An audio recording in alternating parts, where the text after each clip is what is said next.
সকালবেলা আমার জন্য পারফেক্ট নাস্তা সেটা হলো একটা শুকনো মরিচ ভাজা আর এক পিস পেঁয়াজ। খেতে তো আমার কাছে খুবই ভালো লাগে। হতে পারে এটা হয়তো অনেকের অপছন্দ, কিন্তু আমার কাছে সকালবেলা এটা খুবই পছন্দের খাবার এবং পারফেক্ট আমি মনে করি।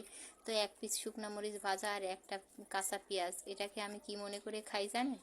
শুকনো মরিচটা হলো আমার কাছে একটা কই মাছ ভাজা, আর হলো পেঁয়াজটা হলো এক টুকরা মাংস। তাই এই দিয়ে খেতে তো আমার কাছে খুবই ভালো লাগে। তো আপনারা কে কে আমার মতন সকালে এরকম পান্তা ভাত খান? সকালবেলা আমার জন্য পারফেক্ট নাস্তা সেটা হলো একটা শুকনো মরিচ ভাজা আর এক পিস পেঁয়াজ। খেতে তো আমার কাছে খুবই ভালো লাগে। হতে পারে এটা হয়তো অনেকের অপছন্দ, কিন্তু আমার কাছে সকালবেলা এটা খুবই পছন্দের খাবার এবং পারফেক্ট আমি মনে করি। তো এক পিস শুকনো মরিচ ভাজা আর একটা কাঁচা পেঁয়াজ, এটাকে আমি কি মনে করে খাই জানেন?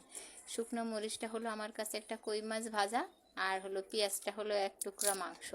তাই এই দিয়ে খেতে তো আমার কাছে খুবই ভালো লাগে। তো আপনারা কে কে আমার মতন সকালে এরকম পান্তা ভাত খান?